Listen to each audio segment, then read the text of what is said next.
How to fix emergency call only, no service or no SIM card problem on an Android phone.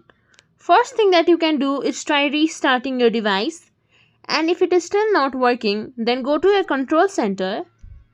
Here, turn on airplane mode, leave it on for a minute, then go back, turn it off, and check if your network is working now. If it is not, then let's go to settings.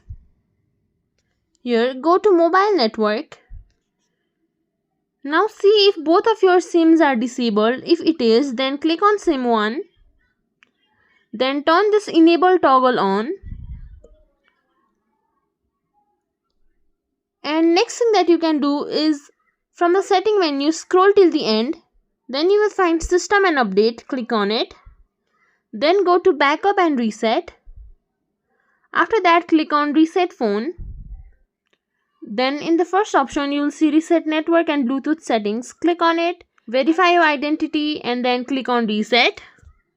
After that, your problem should be solved. If you think this video was helpful, please leave us a comment below, like, share, subscribe to our channel. Thank you for watching.